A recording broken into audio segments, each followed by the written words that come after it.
brought to you by American Pistachios.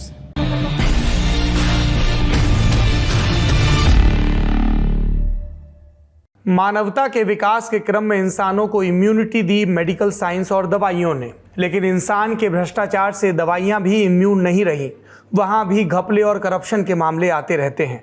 Bharat की pharma कंपनियों के बनाए कफ सिरप घेरे में है। आरोप है कि भारतीय दवा कंपनियां दवाओं में ग्रीस मिला रही हैं। जाहिर है, ग्रीस मानव शरीर के लिए अच्छी तो नहीं। आरोप यह भी कि इन सिरप्स को पीकर 100 से ज्यादा बच्चों की मौत हुई है, और ये आरोप कोई विपक्षी पार्टी नहीं लगा रही कि आप राजनीति कहकर खारिज कर दें। ये आरोप लगा रहा है WHO, विश्व स्वास्थ्य संगठन। WHO ने उच्च स्तरीय जांच बिठाई है। जांच पर हमारे देश के स्वास्थ्य मंत्री कह रहे हैं कि भारतीय दवाओं पर जब भी सवाल खड़ा किया जाता है तो हमें फैक्ट देखने चाहिए। गांबिया में 49 बच्चों की मौत की बात सामने आई थी। हमने WHO को इस मामले में फैक्ट पेश करने के लिए लिखा था, लेकिन किसी ने भी नहीं बताया। तो आज बड़ी खबर में बात होगी कि क्या ये आरोपों वाला खेल है? क्या वाकई भारतीय दवा कंपनियों में से कुछ बहुत घटिया स्तर की दवाइयां बना रही हैं, दवाइयों में जहर मिला रही हैं?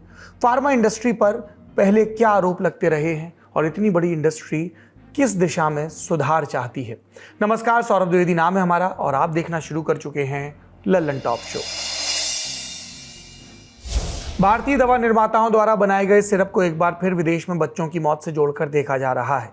WHO ने मिलावटी दवाओं पर अपनी एक जांच में 20 सिरप्स को असुरक्षित पाया, जिसमें से 7 भारतीय दवा निर्माता बनाते हैं। WHO के मुताबिक इनका संबंध दुनिया भर में हुई 300 मौतों से है। 200 मौतें तो इंडोनेशिया में हुई हैं, जिनका संबंध वहां बनी दवाओं से बताया जा रहा है। हम भारतीय दवाओं पर ही बात करेंगे। मामला थोड़ा खोल कर बताते हैं। मिलावटी दवाओं में 3 तरह के सिरप हैं: कफ सिरप, विटामिन सिरप और पैरासीटामोल सिरप।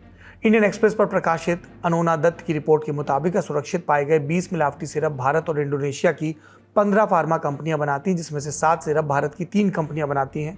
ये कंपनियां कौन सी हैं? मेडन फार्मास्यूटिकल, ये हरियाणा में है, 4 सिरप इसके हैं। दूसरी मैरियन बायोटेक, ये उत्तर प्रदेश में है, 2 सिरप इसके हैं। और तीसरी है QP फार्मा के, ये पंजाब की है और 1 सिरप इसने बनाया। इन दवाओं को लेकर WHO ने Gambia, Uzbekistan, Micronesia, Marshall Islands में मेडिकल प्रोडक्ट अलर्ट भी जारी किया है।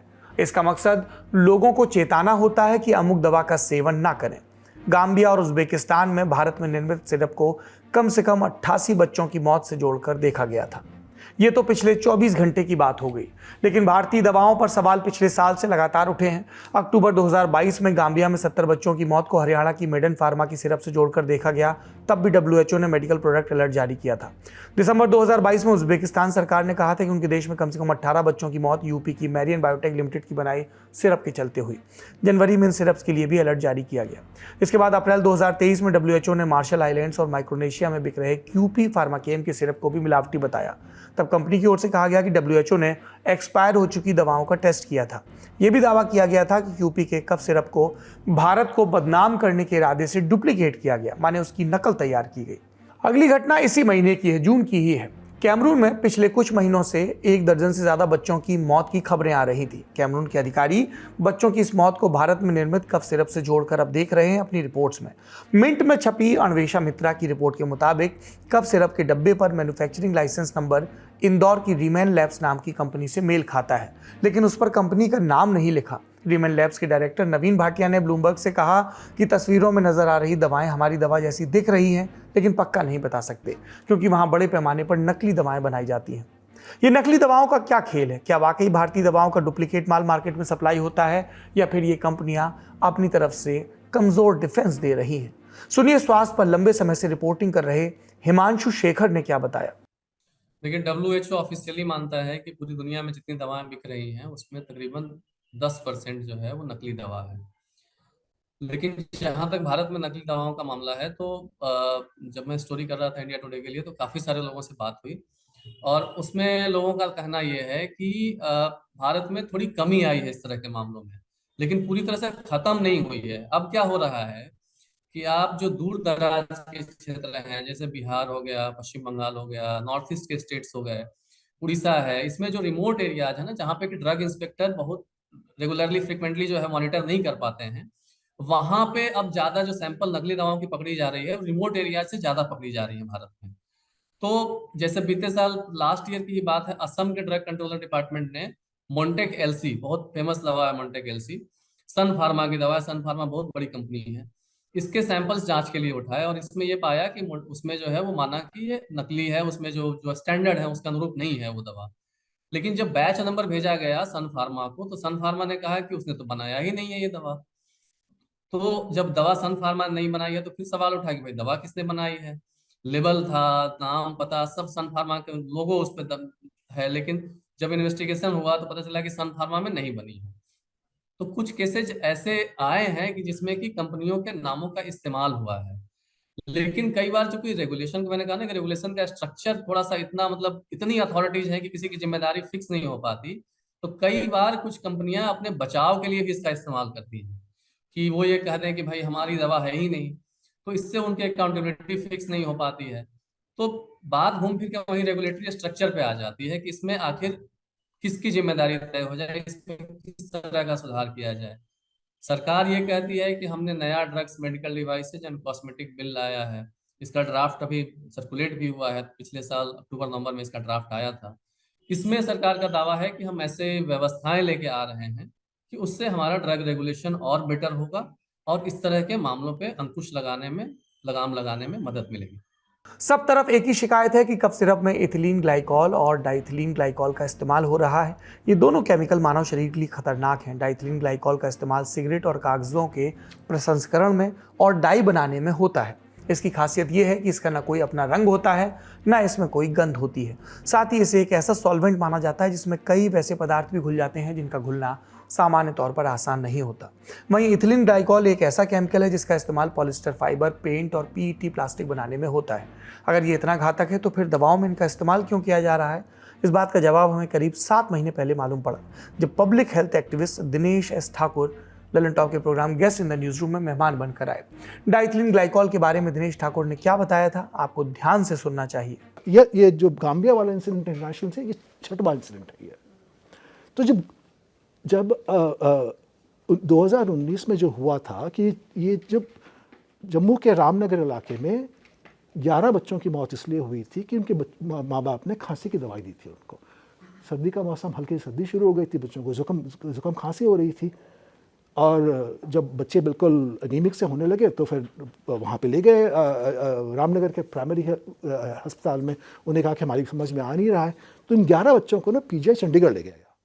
पीजीआई चंडीगढ़ बहुत बड़ा अच्छा हॉस्पिटल है, वहाँ पे उन्होंने उनकी जांच पड़ताल किया, पाया कि जो दवाई दी गई थी, एक कंपनी है, इसका नाम है डिजिटल विजन, हिमाचल में बसी कंपनी है, ये दवाई बनाती थी कफ सिरप की। उसमें ये पाया गया कि 33%, 1/3 हिस्सा कफ सिरप का एक ऐसा केमिकल है जो कभी दवाई में यूज नहीं होता हो। डाइथिलीन ग्लाइकॉल कहते हैं उसको, डाइथिलीन ग्लाइकॉल। ये कभी दवाइयों में कभी नहीं होता। ये ब्रेक फ्लूइड बनाने के लिए यूज होता है हमारे यहाँ पे, जो कार के अंदर जो हमारे ब्रेक ऑयल कहते हैं ना, उसमें यूज करते हैं इस चीज को, इंडस्ट्रियल सॉल्वेंट कहते हैं। प्रोपिलीन ग्लाइकॉल एक ऐसा केमिकल है, नाम मिले जुले लग रहे हैं पर ये दो अलग अलग चीजें हैं। डाइथिलीन एंड प्रोपिलीन ग्लाइकॉल जो दवाइयों में यूज होता है। आप पूछिए दवा में क्यों यूज होता है ये, जी है ना, क्यों होता है? दवाइयाँ ना, बट वैसे केमिकल ना हमेशा कड़वी होती हैं, बहुत कड़वी होती हैं। अब आप 4 महीने 6 महीने के बच्चे को जुकाम हो गया तो कड़वा केमिकल कैसे दोगे आप उस चीज़ को, है ना। और हम लोग तो हैं, दवाई खाते हैं तो गोली मिल जाती है, हमारी टैबलेट बनती है, कैप्सूल बनती है, हम तो निकल लेते हैं उसको। 6 महीने के बच्चे को कैप्सूल कैसे दोगे आप उसको? निकलेगा नहीं, फंस जाएगा, दिक्कत हो जाएगी ना। इसीलिए सिरप बनाना पड़ता है। सिरप बनाने के लिए ऐसी चीज़ चाहिए होती है, सॉल्वेंट चाहिए होता है जिसमें वो कड़वी दवाई घुल जाए और उसमें आप उसको फ्लेवर डाल दो, ग्रेप फ्लेवर डाल दो, ताकि बच्चा उसको थूक ना दे, ले ले उस चीज़ को, है ना। तो ये प्रोपिलीन ग्लाइकॉल जो है ना, ये सॉल्वेंट है, ये सिरप बनाने में यूज़ होता है क्योंकि थोड़ा स्वीट होता है। तो प्रोपिलीन ग्लाइकॉल और डाइथिलीन ग्लाइकॉल दो अलग अलग केमिकल्स हैं, और नियम यह कहते हैं कि भैया आप जब सॉल्वेंट यूज़ कर रहे हो दवाई बनाने के लिए, पहले उसको चेक तो करो है क्या वो। अगर नहीं करते हो तो वैसे हादसे होते हैं। सामान्य शब्दों में समझें तो कफ सिरप बनाने के लिए जो केमिकल इस्तेमाल किए जाते हैं वे स्वाद में कड़वे होते हैं। ऐसे में अगर बच्चों की कफ सिरप बहुत कड़वे हुए तो वे इसे नहीं पिएंगे। बच्चों को कफ सिरप मीठी लगी इसलिए इसमें प्रोपिलीन ग्लाइकॉल का इस्तेमाल किया जाता है। ये एक मेडिकल ग्रेड केमिकल है, यानी इसका इस्तेमाल दवाओं में किया जा सकता है। इसकी जगह कुछ कंपनियां डाइथिलीन ग्लाइकॉल या एथिलीन ग्लाइकॉल का इस्तेमाल करती हैं, क्योंकि ये सस्ते होते हैं। मेडिकल ग्रेड केमिकल महंगे होते हैं, जबकि इंडस्ट्रियल ग्रेड केमिकल सस्ते। रॉयटर्स पर 16 जून 2023 को छपी जेनिफर रिबी की रिपोर्ट के मुताबिक WHO भी यही मानता है कि पकड़ में आने के बावजूद जहरीले या सुरक्षित सिरप का संकट अभी टला नहीं है। संगठन ने 300 बच्चों की मौत के संबंध में 9 देशों में जांच शुरू की थी। इसमें अब 6 देशों को और जोड़ा गया है। जाली या गुणवत्ता विहीन दवाओं से जुड़े मामलों की जांच कर रही WHO की टीम को रुटेंडो कोवाना लीड कर रहे हैं, जिनका मानना है कि मिलावटी दवाएं आने वाले कुछ वर्षों तक पकड़ आती रह सकती हैं, क्योंकि मिलावट कच्चे माल यानी प्रोपिलीन ग्लाइकॉल में हुई है और ये अब भी दुनिया भर के वेयरहाउस में पड़ा हो सकता है और ये 2 साल तक खराब नहीं होता। WHO की जांच टीम की थ्योरी है कि 2021 में प्रोपिलीन ग्लाइकॉल की कीमतें अचानक बढ़ गई थी और इसी के बाद एक या एक से ज़्यादा सप्लायर्स ने प्रोपिलीन ग्लाइकॉल में इथिलीन ग्लाइकॉल और डाइथिलीन ग्लाइकॉल की मिलावट करनी शुरू कर दी। चूंकि सप्लाई चेन जटिल है, माल कई बार हाथ बदलता है, इसीलिए ये साबित करना मुश्किल भी हो जाता है। अब सवाल आता है कि इस पूरी कथित धांधली की जांच पर दवा कंपनियों ने क्या कहा और भारत में क्या कार्रवाई हुई। देखिए, दुनिया भर में भारतीय कंपनियों की दवाएं खूब चलन में है, क्योंकि ये अपेक्षाकृत कम कीमत पर मिल जाती है। इसीलिए भारत दवाओं के बड़े निर्यातक के रूप में उभरा है। भारतीय दवाओं की मांग यूनाइटेड किंगडम और अमेरिका जैसे अत्यधिक विकसित देशों से लेकर निम्न और मध्यम आय वाले देशों तक में है। भारतीय दवा उद्योग में 3000 दवा कंपनियों और लगभग 10,500 मैन्युफैक्चरिंग यूनिट का नेटवर्क शामिल है। भारत क्वांटिटी के हिसाब से फार्मास्यूटिकल प्रोडक्शन के मामले में तीसरे नंबर पर है और कीमत के हिसाब से 14वें नंबर पर। भारत विश्व स्तर पर जेनरिक दवाओं का सबसे बड़ा निर्यातक है। इसने 2022-23 में लगभग 1,44,000 करोड़ के कफ सिरप का ही निर्यात किया। 2021-22 में ये 1 लाख करोड़ तक था। इससे आपको आइडिया लगेगा। ऐसे में जब दवाओं में मिलावट की बात सामने आई तो सरकार ने 2 काम किए। अव्वल, अपने यहाँ जांच बिठाई, गिरफ्तारियां तक हुई, और दूसरा, WHO और संबंधित देशों से कहा कि वो मौतों और भारतीय दवाओं के बीच वैज्ञानिक तरीके से संबंध स्थापित करके दिखाएं। अक्टूबर 2022 में मेडेन फार्मा के यहाँ से दवाओं के सैंपल जब्त हुए थे। हरियाणा सरकार ने कंपनी को काम बंद करने का आदेश भी दिया था। दिसंबर 2022 में रसायन एवं उर्वरक मंत्रालय के राज्य मंत्री भगवंत खुबा ने राज्यसभा को फिर बताया भी कि कंपनी के दवा सैंपल में मिलावट नहीं पाई गई, यानी एक किस्म की क्लीन चिट। फिर मार्च 2023 में central drugs standard control organisation यानी CDSCO नॉर्थ जोन ने बताया कि नोएडा की मेरियन बायोटेक, जिसका उज्बेकिस्तान वाले मामले में नाम आया था, वहां से भी कफ सिरप के 36 सैंपल लिए गए, जिसमें 22 में मिलावट मिली। वहां क्लीन चिट थी, यहाँ मिलावट मिली। CDSCO ने इसके बाद नोएडा के फेज 3 थाने में FIR दर्ज कराई, जिसके बाद कंपनी के लोगों की गिरफ्तारी शुरू हुई। मेरियन बायोटेक वाले मामले में जो सामने आया उससे WHO के सप्लायर द्वारा मिलावट की थ्योरी को बल मिलता है। CDSCO ने बताया कि मेरियन की दवाओं के जिन बैच में मिलावट मिली उनके लिए प्रोपिलीन ग्लाइकॉल दिल्ली की माया केमटेक नाम की कंपनी ने सप्लाई किया था, जिसके बाद CDSCO ने आदेश दिया कोई भी दवा निर्माता माया केमटेक का प्रोपिलीन ग्लाइकॉल इस्तेमाल न करे। इसके पालन के लिए CDSCO ने सभी राज्यों को खत भी लिखा था। ये सब सामने आने के बाद केंद्र और यूपी सरकार ने मेरियन की दवाओं की बिक्री पर बैन भी लगाया। मेरियन और मेडेन के अलावा बाकी दवा कंपनियों के सैंपल भी जांचे गए और चेन्नई की ग्लोबल फार्मा और पंजाब की QP फार्मा को काम बंद करने के आदेश दिए गए। चूंकि इन आरोपों के चलते भारतीय फार्मा सेक्टर की छवि प्रभावित हो रही थी, इसलिए मई 2023 में केंद्र सरकार के directorate general of foreign trade ने एक अधिसूचना लाकर कफ सिरप के निर्यात के नियम भी खड़े किए। 1 जून 2023 से लागू नियमों के तहत जिन कफ सिरप को सरकारी लैब से सर्टिफिकेट ऑफ एनालिसिस मिलेगा, उन्हीं को एक्सपोर्ट किया जा सकता है। ये certificate 4 central testing lab, 2 regional testing lab या NABL से मान्यता प्राप्त स्टेट टेस्टिंग लैब द्वारा ही दिए जाएंगे।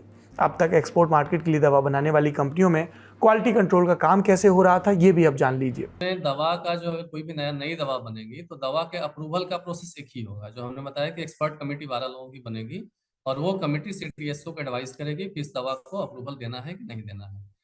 अब उसके बाद अगर दवा आपको बाहर भेजनी है किसी देश में, तो वहां के लिए क्या है कि भारत सरकार के नियम है। गाम्बिया वाले मामले में भारत सरकार ने बार बार ये बयान दिया कि जो कंपनी इंपोर्टिंग कंट्री जो है, मतलब जो कंट्री ले रही है, मतलब गाम्बिया ने अगर दवाई खरीदा तो गाम्बिया के मार्केट में उतारने से पहले उसके जांच का काम गाम्बिया की सरकार का है।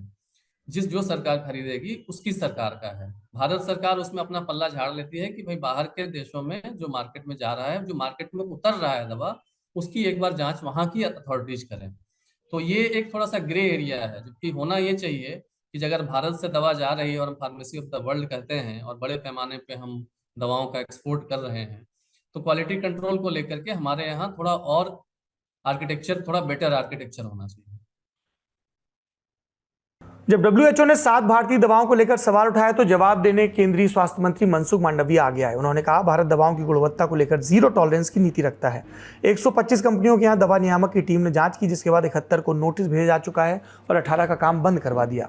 हम दवाओं की क्वालिटी के साथ कोई समझौता नहीं करेंगे। अलर्ट है, देश में क्वालिटी मेडिसिन बने, उसके लिए हम हर संभव रिस्क बेस पर एनालिसिस करते रहते हैं।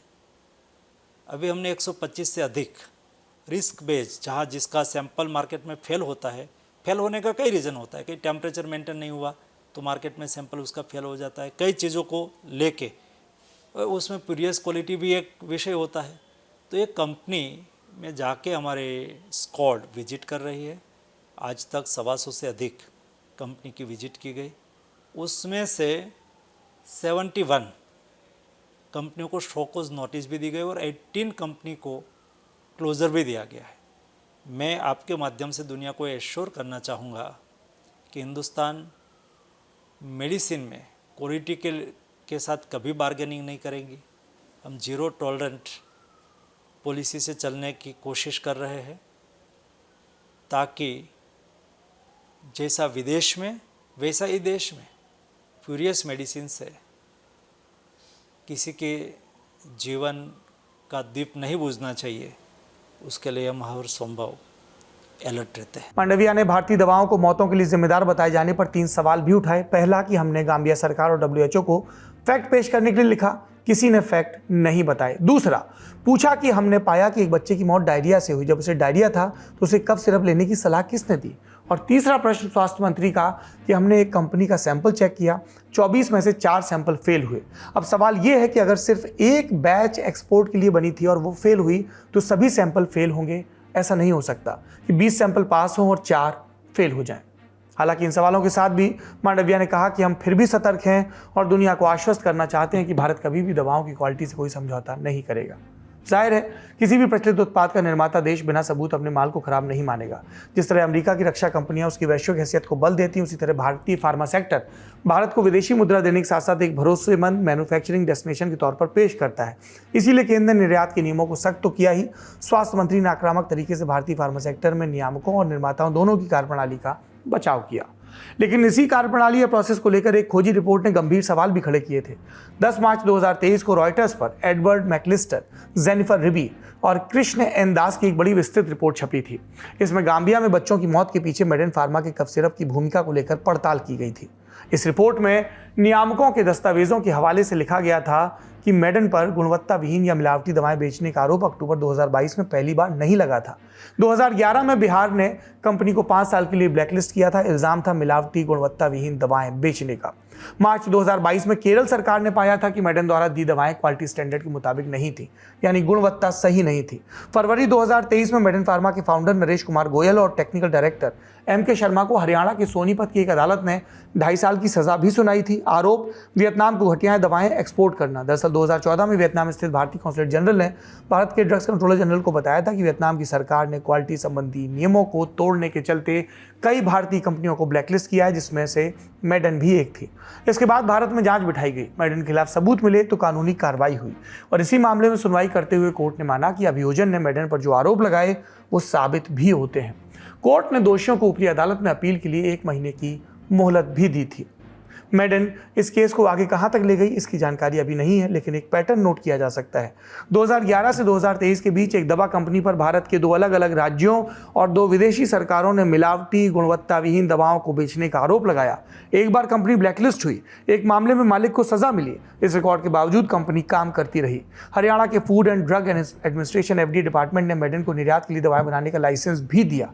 इसीलिए सवाल जरूरी है कि भारत में दवा नियामक कितने एक्टिव हैं। एक है ड्रग एंड कॉस्मेटिक एक्ट 1940 में बना था, ठीक है। इसके तहत ही पूरे रेगुलेशन का सिस्टम बना हुआ है। सेंटर के लेवल पे अगर देखें तो कम से कम 6 मिनिस्ट्रीज शामिल हैं दवाओं के रेगुलेशन में, अलग अलग लेवल पे। आमतौर पे हम लोग सिर्फ जानते हैं कि हेल्थ मिनिस्ट्री का इशू है, हेल्थ मिनिस्ट्री रेगुलेट करेगा, लेकिन इसके अलावा केमिकल और फर्टिलाइजर मिनिस्ट्री के अंदर फार्मास्यूटिकल डिपार्टमेंट होता है, उसका रेगुलेशन है। आयुर्वेदिक दवाओं का आयुष मंत्रालय का है, वाणिज्य कॉमर्स मिनिस्ट्री का है, साइंस एंड टेक्नोलॉजी मिनिस्ट्री का है, एनवायरमेंट मिनिस्ट्री का है।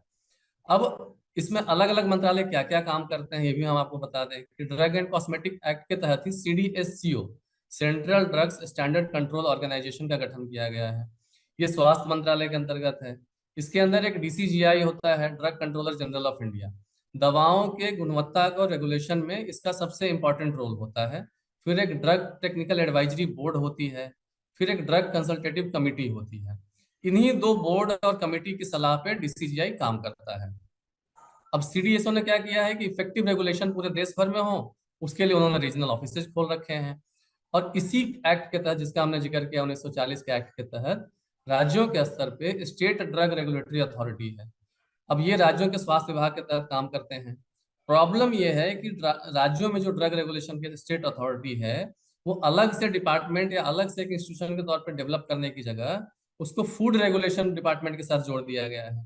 अब खाने पीने की चीजों का रेगुलेशन और दवाओं के रेगुलेशन एक तरीके से नहीं हो सकता है। इस वजह से कई प्रैक्टिकल प्रॉब्लम ग्राउंड लेवल पे होती हैं। अब ये हेल्थ मिनिस्ट्री का हमने समझाया आपको। अब केमिकल फर्टिलाइजर मिनिस्ट्री के अंदर एक फार्मास्यूटिकल डिपार्टमेंट होता है। उसके तहत NPPA, national pharma pricing authority होती है।